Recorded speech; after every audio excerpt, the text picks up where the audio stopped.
Hey guys, it's Mel here. Last year, I went to Japan in the Kansai region, which is Osaka, Kyoto, etc. I was traveling by myself and I stayed at a capsule hotel. You might be wondering what a capsule hotel is. Well, capsule hotels emerged in Japan in 1979. They were designed as a cheap space-saving solution for businessmen that worked really late at night and they couldn't make it home with the last train. Since land in Japan is crazy expensive, they had to get creative, so instead of full hotel rooms, they built these compact, tiny sleeping pods. Over time, they became a hit, not just with workers, but also with budget travelers and tourists who wanted to experience Japan's ultra-efficient, minimalist lifestyle. Today, they're still super popular because they're affordable, convenient, and honestly kind of fun to try at least once in your life. So I thought I'd share my experience with you guys, just in case you're curious about what it is like going in a capsule hotel. And if you're looking to travel Japan on a budget, specifically in Osaka, then I would highly recommend the hotel I stayed at. Without further ado, here are some of my first impressions arriving at the hotel. I just arrived at the hotel.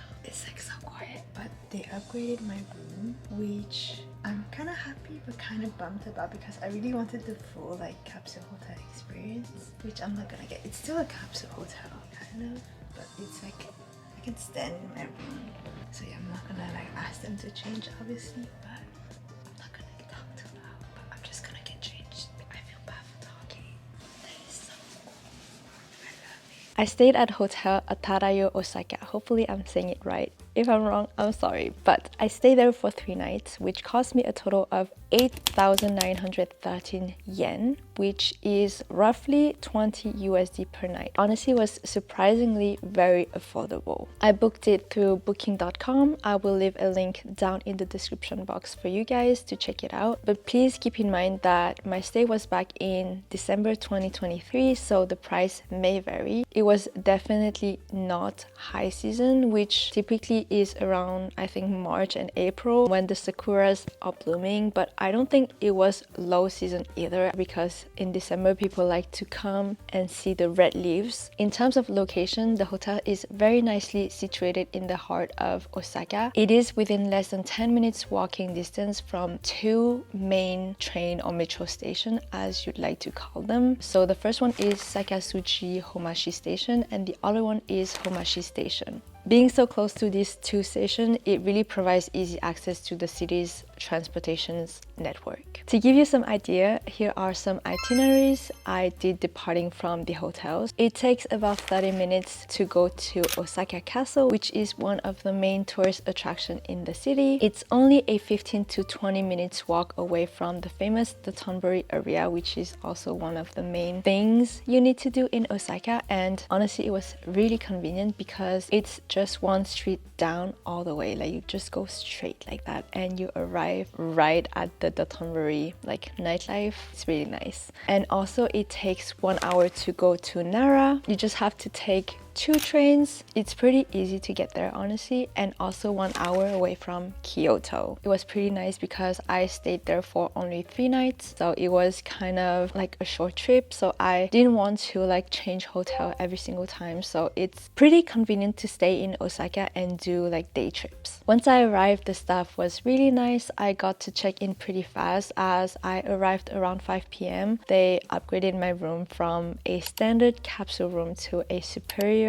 capsule room. My guess is that they provided me this room because I requested, if available, a room that's at the end of the hallway, which is what I got. I was kind of bummed about it because I really wanted to have a proper capsule hotel experience, although the standard room seems already bigger than the average capsule hotels you see online. But still, I was really grateful they took my request into account and for the upgrade. And honestly, it would have been weird to ask them to downgrade me, so I just didn't, and yeah, I was still happy about it. The pros of the superior room is that 1, I could stand up in my room, and 2, I could actually bring my suitcase with me, whereas with the other standard rooms you have to leave it at the entrance, which I don't know, I like to have my stuff with me, you know. When booking this hotel, keep in mind that the floors are not mixed for genders. There's 1 floor for men and 2 for women, and each room is for 1 person only. So if you're staying with your friends and want to share a room, that's definitely not a hotel for you. But if you don't mind sleeping separately, then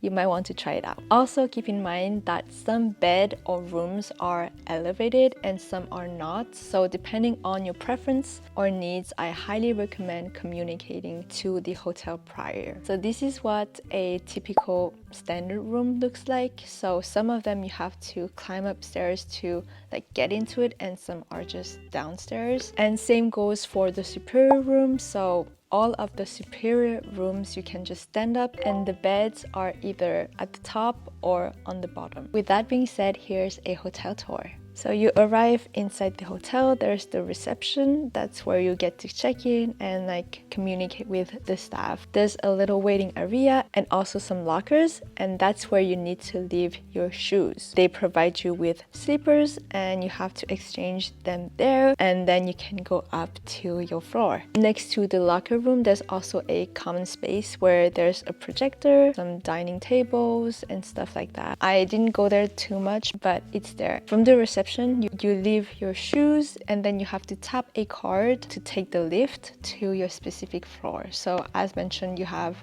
2 floors for women and 1 for men. And then upstairs, you have to tap your cards again to unlock the door. I think that was a good system, and I felt really safe. So you just enter the floor with the lock, and there you have some more lockers, and that's where you usually leave your big luggages, or if you have a standard room, that's also where you would leave your stuff. After that, you can open another door, and that's where the rooms are. So there's a huge hallways and you can see all of the pods there, which is quite like an interesting hallway. Like it's like a dorm kind of, and the rooms are like closed with some sort of curtains. It's not like proper door, which you have to keep in mind because you can kind of hear everything. So there's a bunch of rooms. There's some standard rooms and some superior rooms. And then my room was at the end of the hallway. So I had a superior room. So it's like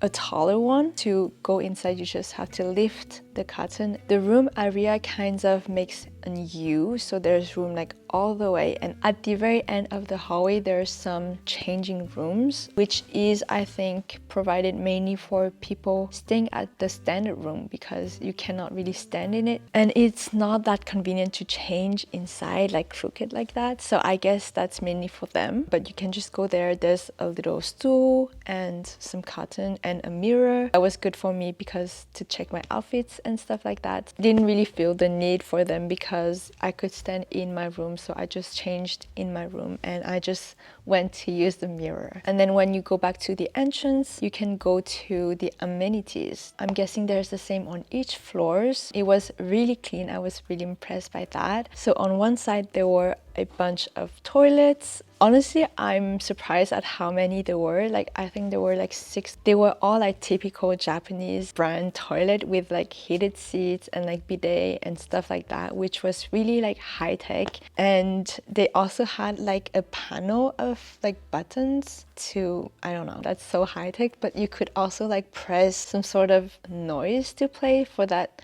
It's not awkward, you know. There's a toilet, and then on the other side, the sink right next to each other. The sink and with the soaps. The sink is used to like just wash your hands, but also to like brush your teeth and stuff like that. It's pretty nice to have them separated so it stays clean. And after that, you also have a laundry machine and also a drying machine. I think it's great to have it, especially if you're traveling on a budget or maybe backpacking. You might not have a ton of stuff, so it's great to be able to wash your clothes. So that's there. I didn't use it, so I don't know, but I'm guessing it works, and yeah, that's good to know. Further down the hallway, there's the showers. It was very clean. I felt like every single time I went to shower, maybe I was one of the first one. That was how clean it was. maybe I was not the first one, but it just felt so clean that it felt like they just cleaned it before me. So that's a really good sign. It's a small standard shower. It worked great, and yeah, I think being clean is like the main important thing for me. I didn't feel grossed out by it. I am really picky about like bathrooms and stuff like that in hotels, and I usually wear flip-flops to like shower. I don't think I did for that one. I don't remember. Again, everything was provided within the goodie bags. The towels, soap was provided, shampoo and conditioner as well. Oh my god, I'm actually so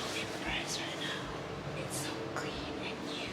After that, you have a getting ready stations where you have like nice big mirrors with like, you know, like the YouTubers light.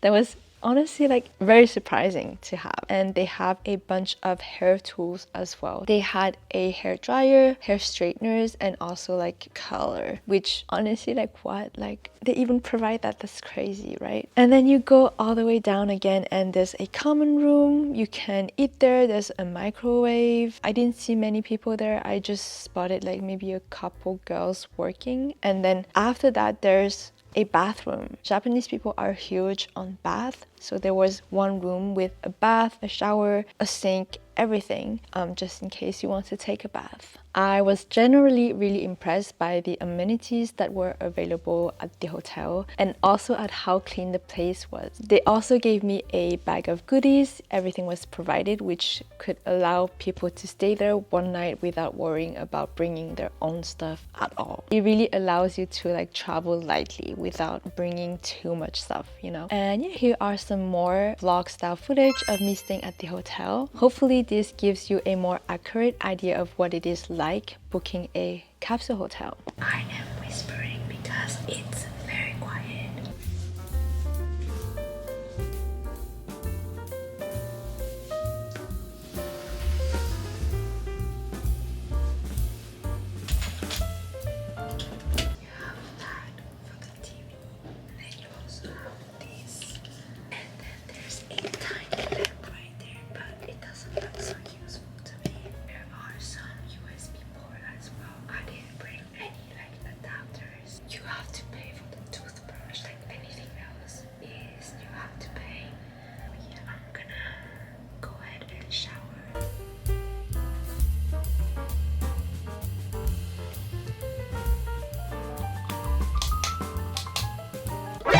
NANI?!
It's kind of cute, but let me show you what it looks like. It's just like a very baggy thing. Some long trousers. But yeah, I don't really like this material. Maybe some of you do, but I don't. So I think I'm gonna change it. And yeah. I don't know if you can hear it, but it's very statistic. That's why I don't like it.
that is it for today's video. Again, I had a wonderful stay at Hotel Atarayo Osaka and would highly recommend it to you guys if you are ever traveling to Japan, either on a budget or on a solo trip like I was. It was really like the best experience and I highly recommend it. I will leave all of the information down below for you to check out. Please comment down below your dream city to visit, like this video and subscribe to my channel. That would mean the world to me. Thank you so much for watching and I'll see you in my next one.